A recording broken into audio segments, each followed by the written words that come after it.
ହୃଦୟର ଏ ଶୂନ୍ୟତାକୁ ଆଜି ପଚାରି ମୁଁ ଯେବେ ଶୁଣେ ପ୍ରତାରଣା କିଏ କାହାକୁ ଦେଇଛି ପ୍ରତିଧ୍ୱନି କହେ ତୁମେ ତୁମେ ତୁମେ।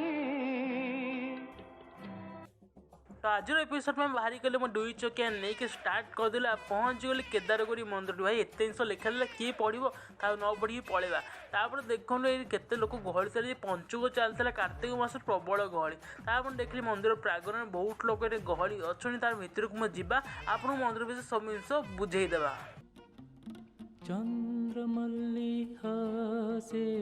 चित्रलेखा उठे लज्जनत मुखित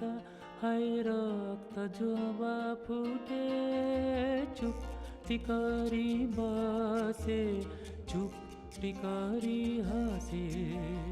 चुप्ति करी अजानते मते भल पाई बसे।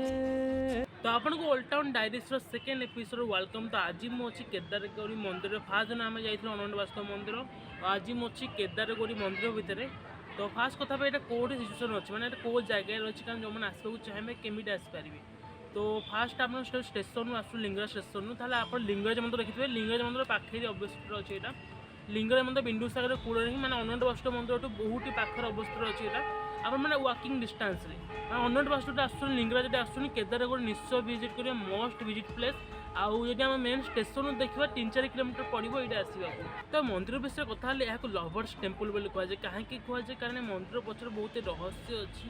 कारण ये दीज थे मैंने यहाँ मंदिर ललाटेन्दु केशरी राजा ललाटेन्दु केशरी मंदिरटा स्टार्ट करते आई टाइम में दीजा मंदिर अच्छी भर आप देखिए मंदिर में दीटा मंदिर अच्छी गोटे केदार मंदिर और गौरी मंदिर गोटे शिव मंदिर और पार्वती मंदिर दीटा मंदिर देखा भर देखेबी ना आपको कार रेस्ट्रिक्शन अच्छी मोबाइल अलाउ नहीं आ मुझे कौन भी रूल भावलेट करने को चाहूनी तो मुझे देखेबी भर जाकि कितु तेज दीटा मंदिर जो केदार मंदिर और गोटे गौरी मंदिर आउ जहाँ शुणा मिलूँ लोक कथा अच्छी कि दीटा लवर्स गोटे केदार आ गौरी आ प्रेम मंदिर स्थापन कराई से स्थापन कर ललाटेन्दु केशरी राजा थे जी से स्थापन करते आउ गोटे भी कहानी अच्छी कि ये शिव पार्वती जगह आसते ये जगह शांति पाई ये जगह आसते से कहानी गोटे अच्छी से यहाँ मंदिरटा है केदार गौरी तापर बहुत सारा कहानी अच्छी कि जी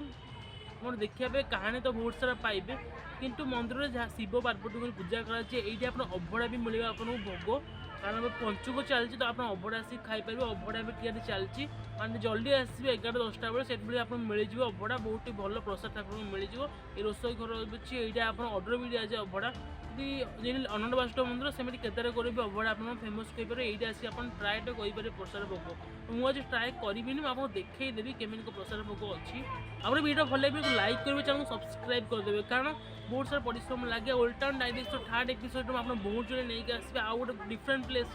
डिफरेंट कंडीशन डिफरेंट अरोमा आउ बहुत जल्दी वीडियोटा आसो तो चैनल सब्सक्राइब कर वीडियो देखापी इंस्टाग्राम में फॉलो करना रुद्र महाराणा ब्लॉग्स तुम्हारा नहीं आस फ्रेश वीडियो चलो bye bye thanks for watching.